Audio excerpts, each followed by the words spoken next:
I remember my first playthrough of Ocarina of Time. I enjoyed almost every moment of it. The dungeons, the side quests, the boss fights, everything. But when the game ended, I wanted more. I began looking for what other Zelda content I could indulge in, and I immediately sprung to Majora's Mask. But it was different. It was so interesting. It was so weird that it wasn't necessarily what I was looking for. For a time, I stopped thinking about the Ocarina of Time. I went on to other games like Wind Waker, Twilight Princess, you know the usual. But then I remembered I had bought this game back when I was collecting video games, and I thought about it and I wondered if it was really the same game or not. And it occurred to me that this game that I had wasn't the Ocarina of Time. In fact, there was another version of the game that I could play. And guess what?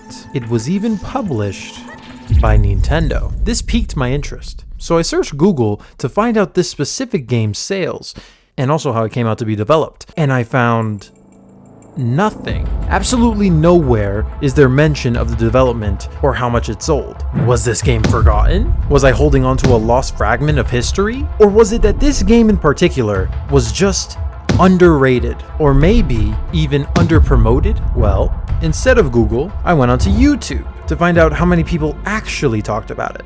And the results were surprising. One video in the last year, a couple of successful videos in the past 6 years, and videos from 13 years ago. When I saw this, I knew I had to talk about it. And I think it's time that I introduce to you what it is I'm talking about.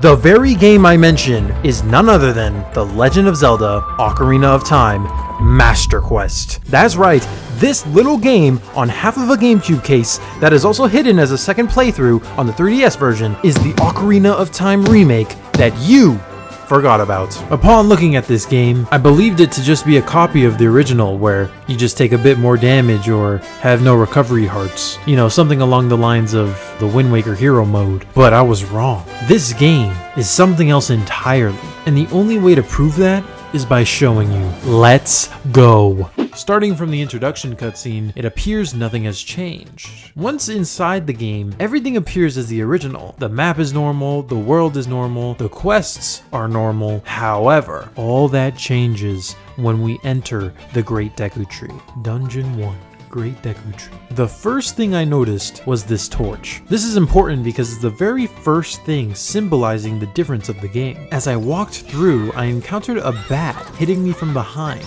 meaning the developers have added new enemies into this room. Immediately after the bat, boom, I encountered a new monster. What it could be, I didn't know, but then Navi informed me that it was a Goma egg. If you get too close, it'll hatch. The new enemy installations weren't even the end of it, because the room holding the slingshot was blocked off by some web, meaning that the dungeon routing has changed. So I headed back, opened up a chest, and then another baby Goma landed above me. These things were so annoying. Right next to the chest, there's another change.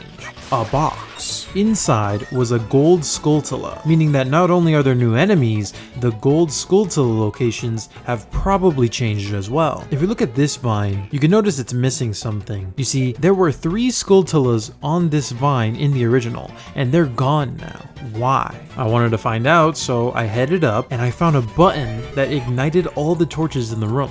This next part isn't that important, but this piranha plant that I killed dropped a stick right on the edge of a cliff, so I slowly walked up to get it, and immediately I fell instead of catching it. Because I still didn't get the slingshot at this point, I had to go back up. I went en route to where the slingshot was originally located, and originally there was a Deku scrub here, but instead I was met with a giant piranha plant, which used to only be findable as an adult, and there were also 2 Goma eggs. From here we could probably assume that Goma eggs will be found consistently throughout this dungeon, and considering I've already done this, yeah.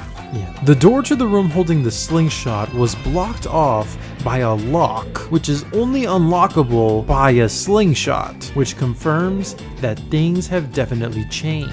Instead of trying to barge in otherwise, I climbed up those vines again and headed to the room that originally only contained a compass. Inside of this room, lighting the torches will unlock a mini chest with 5 rupees in it, and killing every last Goma will unlock a big chest. This chest contains something I didn't expect, but you probably did. It's the slingshot. So they've changed things around. At this point, my curiosity for other dungeons had aroused. I was really excited to see what the other dungeons had in store. And let me tell you, you're gonna want to continue watching this video. Heading back, I noticed that every monster respawns, which meant that there's no point in killing them because they're just gonna be back. Into the basement. Can I get up? Please?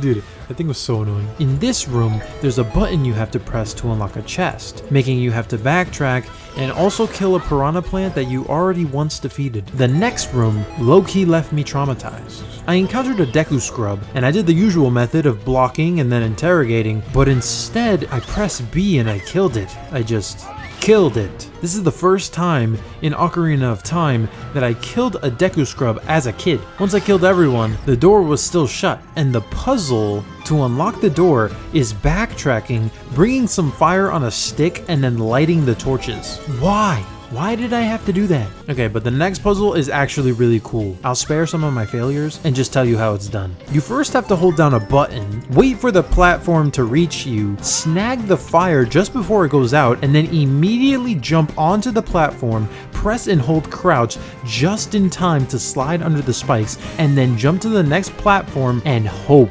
your stick doesn't light out. You know, that's pretty intense stuff, you know, I applaud Nintendo for that. For the next room, you must face a ton of Goma babies and kill yet another Deku. After I killed them all, the doors still weren't open and I was confused. You know, I was like, what did I do wrong? So I looked above me and I noticed a bat. I walked toward it and it fled to the other side of the room and was still flying. Because it's too far to target, I had to aim at the bat and kill it with my slingshot as it was moving, which, you know, I just thought it was kind of cool. When I entered the next room, I didn't even want to know what was next. You know, why were there a bunch of graves? Why are there 4 torches? You know, it actually turned out to be nothing, you know, so I guess the devs just wanted to scare me. Back in the main room of the basement, I pushed the block off to make a stairway. And luckily I did that before fighting this piranha because it definitely would have knocked me off. Oh, great. The puzzle here is to get the fire, but from a further location. My Deku stick definitely won't run out, right?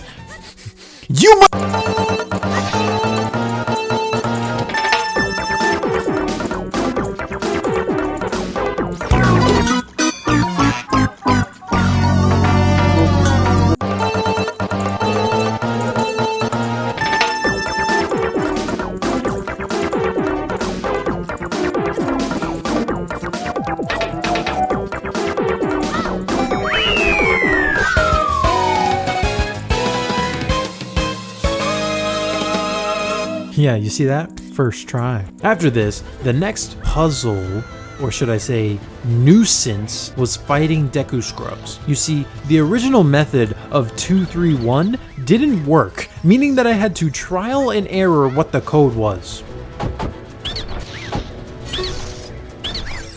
How did you know our secret? I didn't. I literally had to try out 6 different methods before getting it right. Finally, I made it to the boss fight. Entering the room, I was worried, but it wasn't too bad. This was the first time I had trouble fighting Goma. For some reason, the slingshot has a 10% accuracy rate, and at the very end, I had to rely on 1 pellet. Since this was my first time missing shots, Goma actually laid eggs, but you know, they weren't that hard to defeat. At this moment, I've only gone through just the first dungeon, and I've already spent an hour on the game. This was a first. I've never actually faced a challenge like this in Zelda, and that was just the first dungeon, so I was worried for what was to come. Dodongo's Cavern begins with a bomb replacing the old Beamos. To continue through the dungeon, you are meant to grab this bomb and blow up the rock on the bottom right corner. This will initiate the right pillar to go up to the second floor, which isn't weird at all. Crossing the bridge and pressing this button down will ignite a torch and open the lock on the door. All of this stuff is new, by the way. The original game is nothing like this. We've completely skipped the beginning cycle. Now for this next room,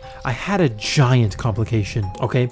Listen, we don't have bombs. We need 1 bomb in the middle to explode all the bombs at once. How would it be possible? My first guess was to use Dim's flame. You see, I warped out and I went to Hyrule Castle, and then I noticed there's a bombable rock blocking the entrance. Meaning that no, Din's flame was not the answer. My next idea was maybe a magic spin attack to hit both bombs, but that also was blocked. So my very last idea was to use fire on a stick. You see, there was a piranha plant right beside the room and it just kept respawning. So I thought, hey, this must be what I'm meant to use. So I grabbed the fire, ran up to the bomb, and unfortunately, it didn't work. I thought maybe I could spin attack with it, but no, that's not possible either. And with that, I was at a loss. I kept thinking, and then I realized something. I'm a brain dead moron. The answer was so simple, yet so perplex. Literally just grab the last bomb on either side, that way it doesn't break the sequence of the bombs touching each other, and bomb the middle. Excuse me, I'm going to go give up on life now. Once the stairs are unlocked, there is still more to do in this room. You have to collect many silver rupees, which are found in boxes, under enemies, or out in the open, which isn't that bad. In the original game, this next room was a couple of statues that didn't do anything and had a button on top. This time, it's 4 Dodongos, and killing them unlocks the compass. Why was this necessary? After crossing the bridge, I reached a room with some very confusing torches. You see, I originally thought we had to light up this torch furthest back, but that wasn't the case. In order to pass this room, you have to align some blocks to be under 3 torches, and then light them all at once. This unlocks a door to the left, and also ignites the torch. In the room to the left, there's a time waster of killing 4 Goma babies for 5 rupees, but at the very least there's a gold skull here. For the next room, there's a torch you have to snag fire from and bring into the next room, where you light this torch and burn the web barrier. Here, all you do is hop down and push a block to the other side. Down a long hallway, I had to fight some enemies and then use a fire stick to light this bomb and explode a barrier. Inside this area, it's the same as the last game. Once that's done, there's an interesting change in the setup of this puzzle. You can just barely shoot this switch without breaking the crate, and once that's over, you have to jump inside this little hole in the wall and snag a bomb. With that bomb, you can blow up a rock on the right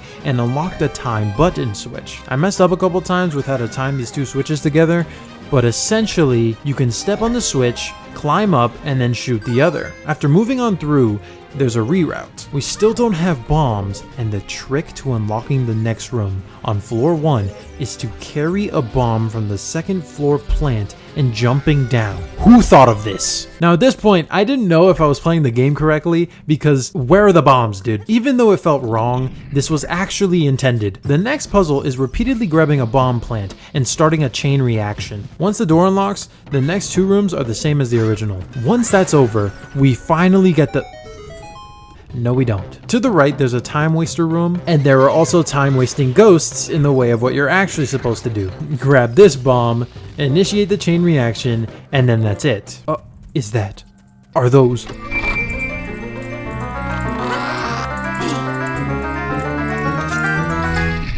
bombs? Finally. The dungeon is literally almost over, and we finally get bombs.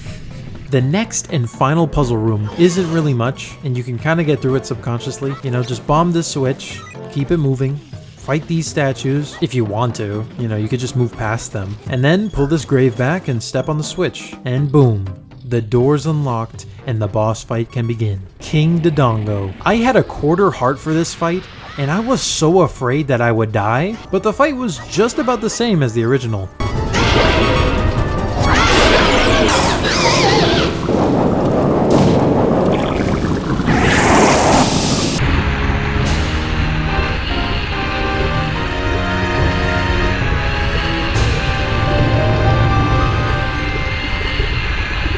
Ultimately, this dungeon was actually really good.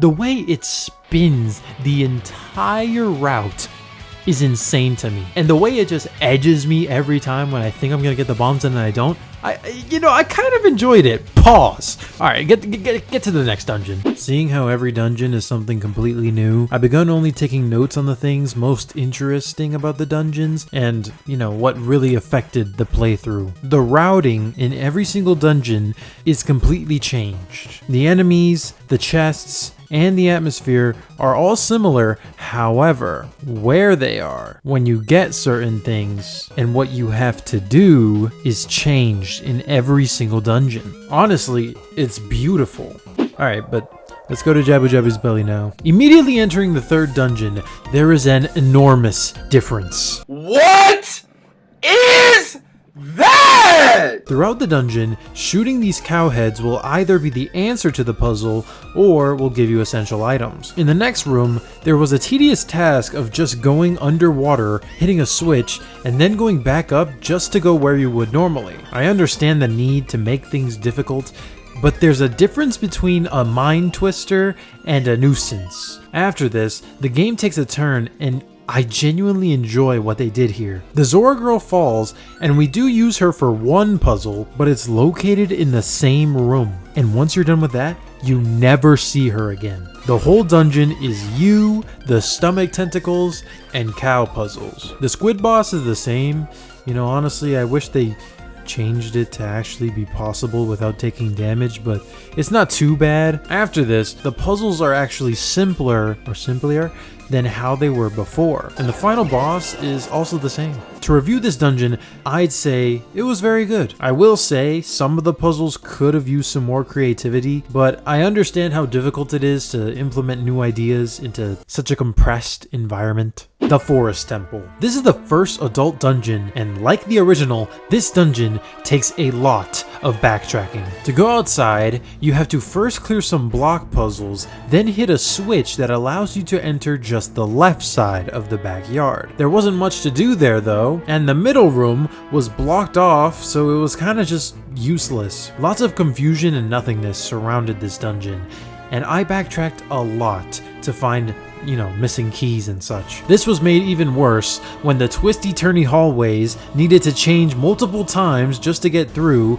and sometimes I didn't want to progress further because I would usually soon be blocked by another locked door. Combat-wise, this dungeon was a bit weird. In the door to the left, I had to fight a Stalfos in a small corridor, and I felt very enclosed. Also, replacing two original Stalfos, I don't know, were the wolves that used to be at the front door, which, I thought that was just kind of weird. After obtaining the bow, things were easier, but not by much. It was still confusing, and the extra steps added just to be tedious were being tedious. Specifically in the right side of the backyard, there's a key hidden in the sewers, but it's blocked by water. Nothing ever lowered the water, so I never thought to even look in there, and yet when I did, the answer was staring me right in the face. Hit the switch with an arrow. More things in this location were weird puzzles consisting of blocks that activated with the Song of Time. You would first make them appear, and then use them to get up to places that you couldn't otherwise. Close to the end,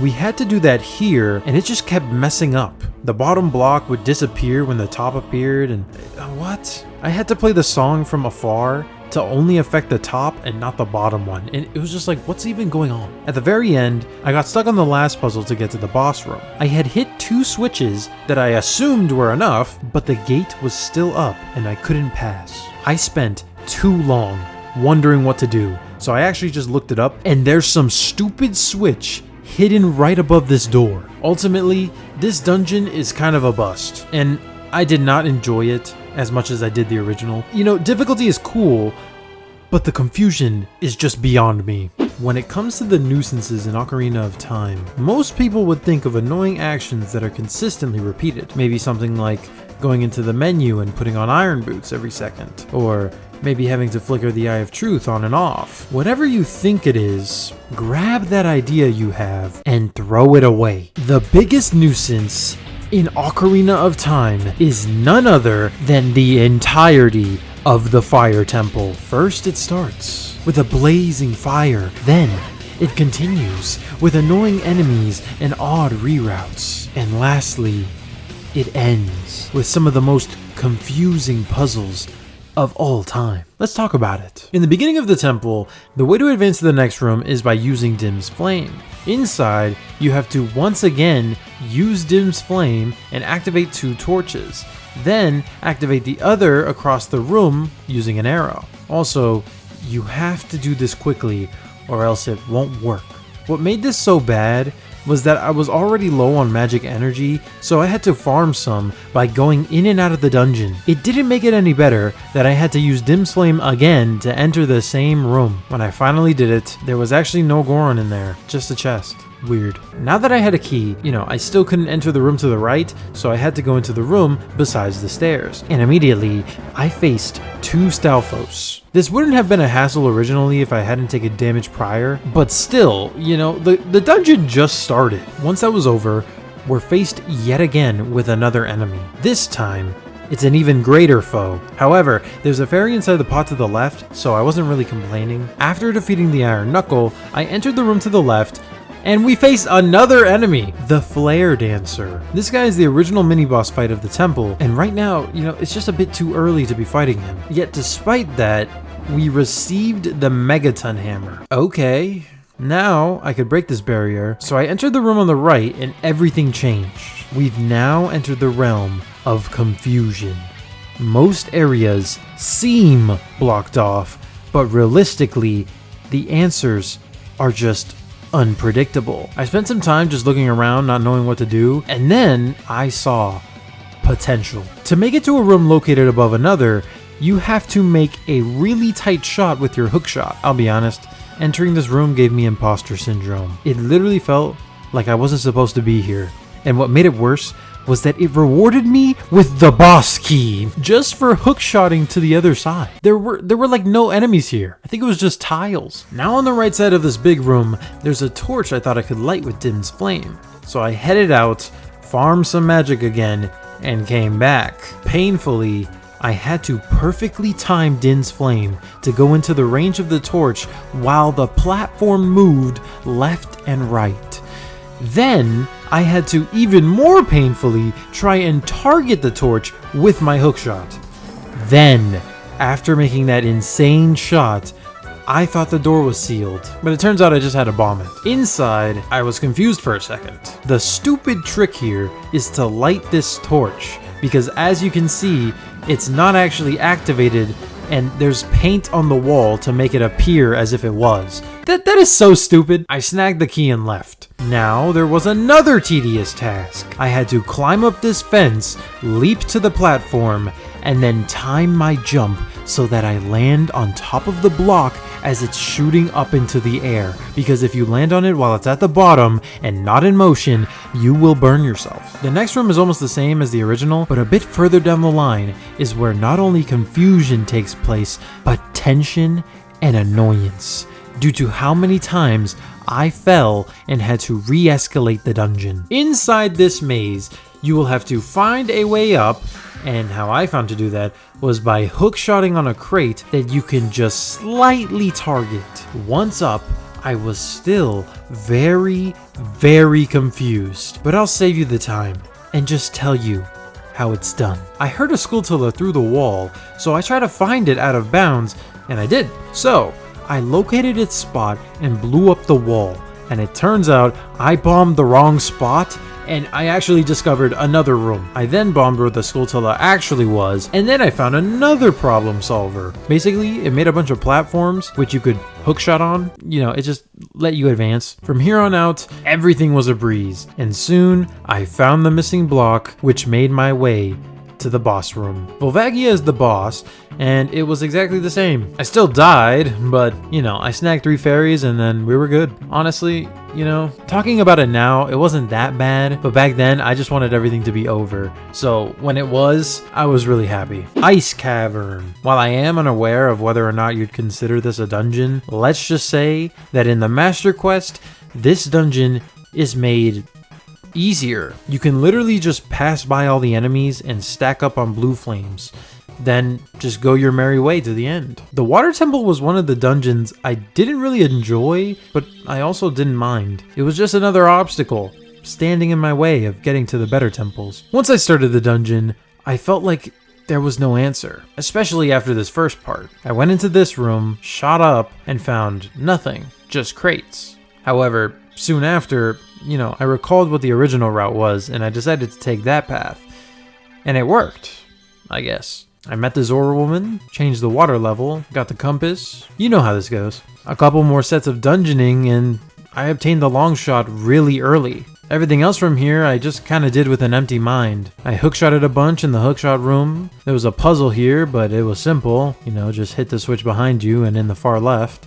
After that, there were like 3 Stalfoses I had to fight, but you know me, that's nothing. Then you have to fight Dark Link, which is the same, you know. Then you go down the water stream, which is similar, except you have to complete it, you know, because if you go into the void, you just start up at the end again. And after this, you spam the Din's Flame as an answer to 2 separate puzzles. Then, boom, you got a boss key, and now you can finish the dungeon. You know, I never actually got the dungeon map. Yeah, it's pretty weird. Oh yeah, the boss is the same, and now we can move on. The bottom of the well is just a confusing mess. I had no bombs left, so I could only wonder what was under these rocks, and usually it was nothing. There are no chests shown on the map, which made me wonder how in the world there are 3 doors with locks on them, and there was an invisible floor in a room, and I wasn't sure if I was even meant to reach the other side, because everything I had already done had led me nowhere.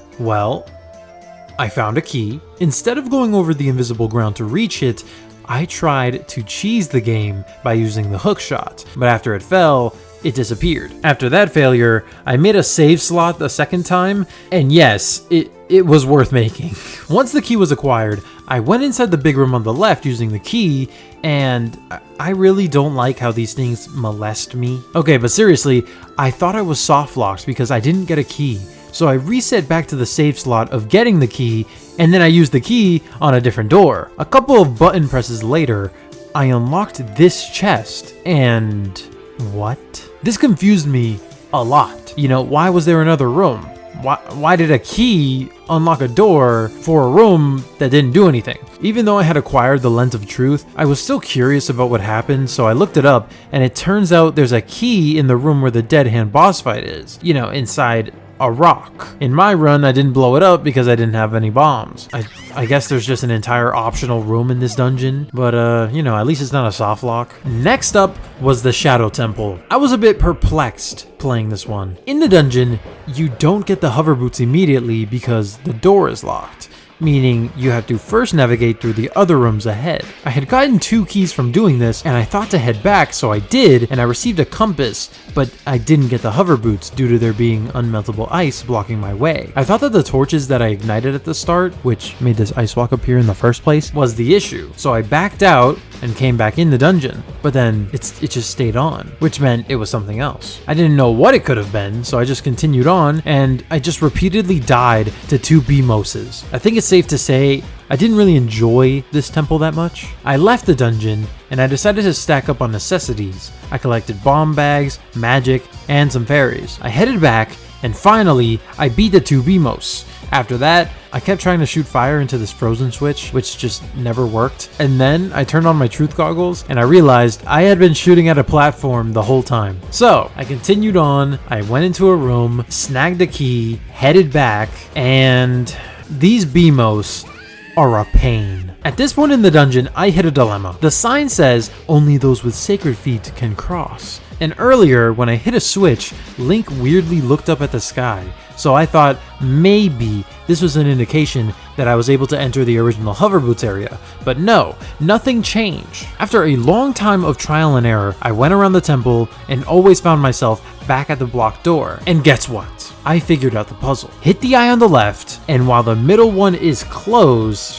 hit it, I guess? I don't understand what I did, but it worked. Once that was done, you can obtain the hover boots the vanilla way. The rest of the temple has practically no difference to the original, except there's an extra room where you can blow up every bomb and meet Dead Hand. And beating her just gives you a bundle of arrows. You know, I don't know why they put this in there. It's completely unnecessary. The game's coming to a close now, but that wouldn't be without some more confusion. This temple is a tricky one. However, as hard as it tried, I was just better. Starting off as a child again, I headed through the left side and encountered some fire snails that I couldn't attack. One of those snails then decided it was time to become a master of spinjitzu and just spun attacked me and just spun attacked me for a good minute until I backed away in the slight second it stopped. It took a little experimenting, but the snails are killed with bombs. Killing them opened up the doors,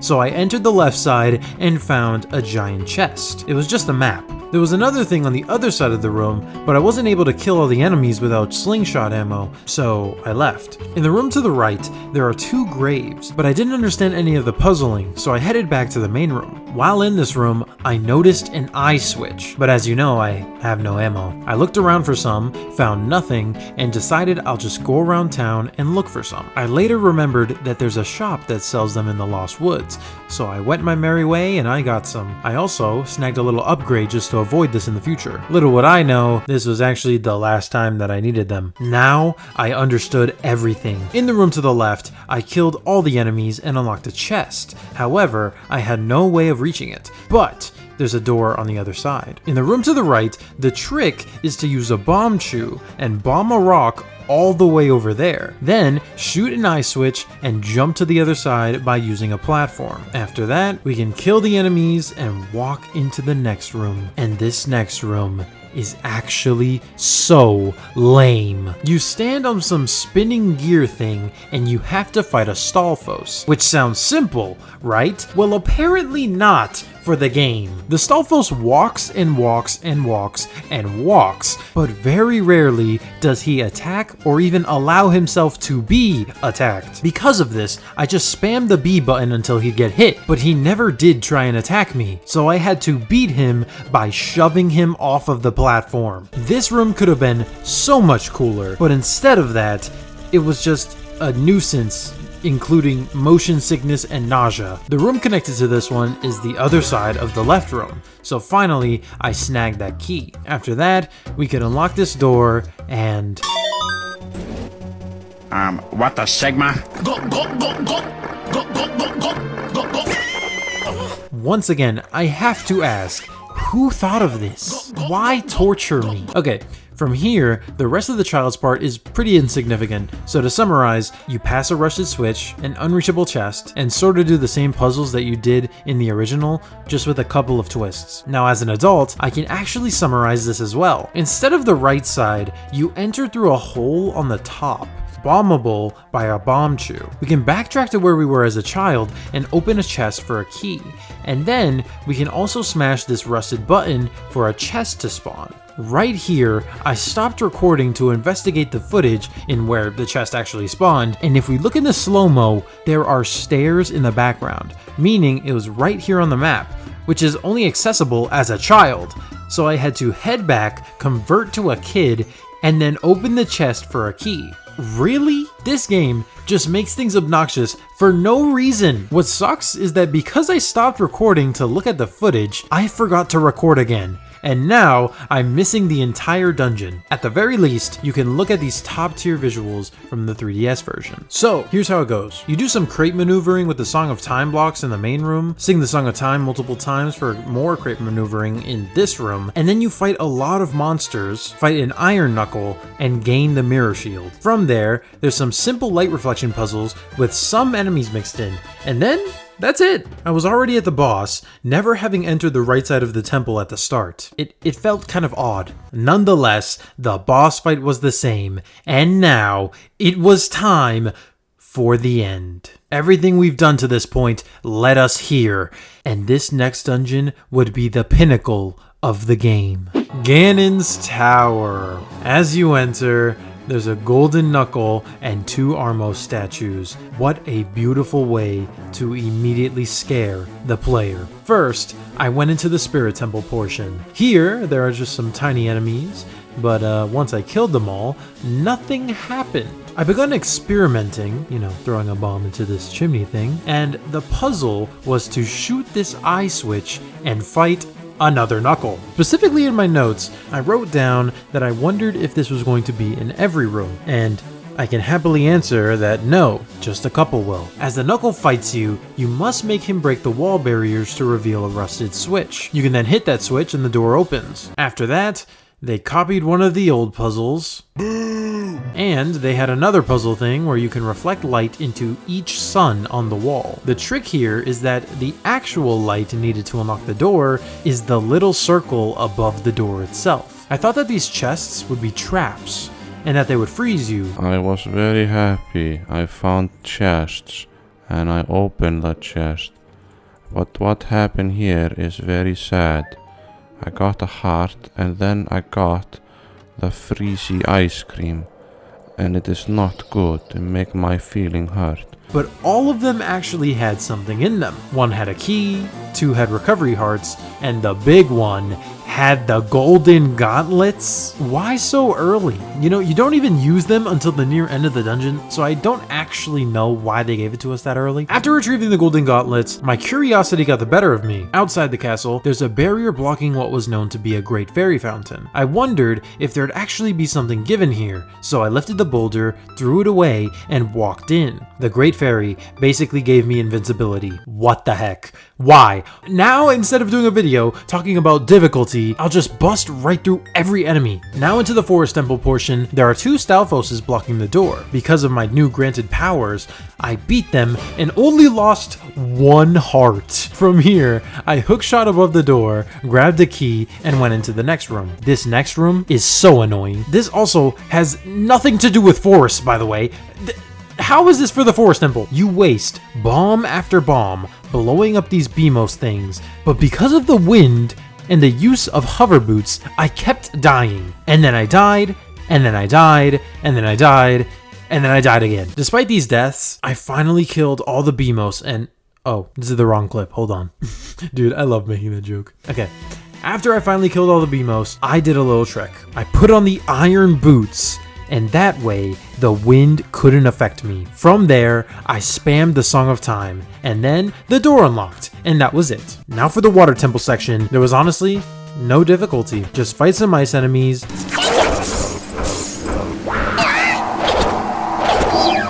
hit a switch, and grab some blue flame. For the next room, you have to use the blocks to reach certain silver rupees, which unlocks the door, but then you're in a dilemma. While confusing and scary, you can actually just use the blue flame from below and evaporate the barriers. I thought for sure that I was in trouble, but this might have just been the intended solution. Shadow Temple time. This may look difficult, especially at the start when I had to bomb something, hookshot a chest, and ride along the platform, but after that, you just walked on invisible paths with the Eye of Truth. I hit a cool clip right here when I jumped, and I honestly couldn't believe my eyes when I didn't die. But other than that, there's nothing really significant about this. Now, for the Fire Temple room. I have a story to tell you. Start the story music, add some black bars, and make some color correction. This room is crazy. It's an entire multitude of silver rupees requiring the use of different boots, and while I wasn't under any timer, I wished I could get out of there as fast as possible. First try, I tried to find where to go before falling, but due to my lack of knowledge, my death was inevitable. Then, I tried again, this time wearing the Pegasus boots to stay in air, and I made it to this platform. I faced 2 fire snails, snagged this rupee, and I almost died. I lifted the boulder away, used this platform to rise and fall to the next stable platform, almost died again, and then, thinking I would be able to walk up the rock, I fell to my death. Again, I tried, and noticed a rupee far up in the sky. I didn't think much of it though, and I went back to my old route, but I fell on a snail, and I died. Because of the rupee in the sky, I assumed this platform rose up as well, and it did! But, even touching the rupee, I couldn't grab it. I took off my boots, and I had to jump. I landed on a platform, jumped to the next, and took out some bombs to kill a BMOS in my way. I dropped 2 bombs, and it died. Then, I lifted up a rock, and grabbed a silver rupee. I then jumped to a moving platform and misjudged where it would stop, and I died. So, once again, I tried again, and I hookshot where I shouldn't have. This caused me to actually get a game over instead of despawning. But hey, it's practically the same thing. I found the hidden shop, stacked up on fairies and hearts, and then I returned to the room of annoyance. This time, I did everything. I collected almost every single rupee in my path, and then all I had to do was get to the boulder afar. Alright, I'm done. I was tired. I was exhausted. But then, something in me changed.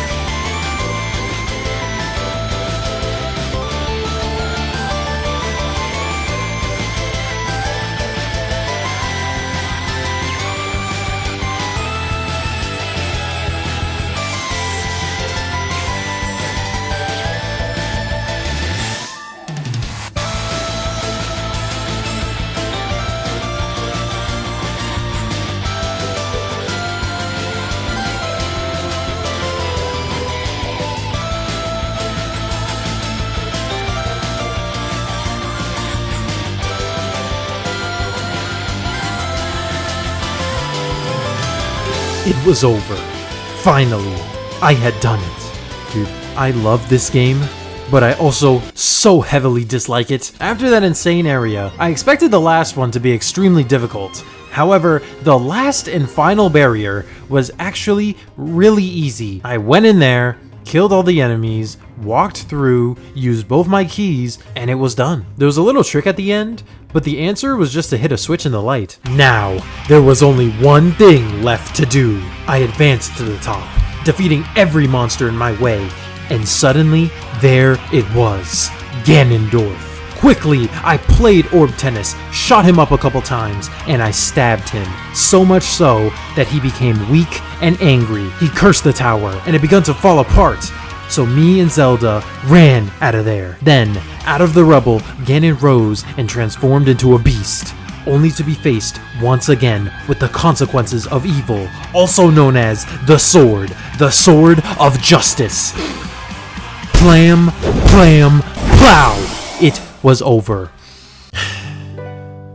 Now that we've gone through everything, I'd like to say a short review and end this video. A genuine review of the Ocarina of Time Master Quest. This game is supposed to be a more difficult version of Ocarina of Time. Using its assets, it did that very thing, but it also became something else entirely. Every room was an innovation or a more tedious version of what they used to be, and I can maybe recall just a few rooms that were highly similar to those of the original. With that said, this game is not Ocarina of Time. This is another Zelda game entirely. Personally, I recommend everyone come try this out, because while the names and locations remain the same, the game did not. Dungeon by dungeon, you start to become more used to challenging puzzles, and you even find the most bizarre of answers to completing them. Sometimes, things may even be extremely simple, but they were so difficult because your brain is fixated on the old puzzles that you would never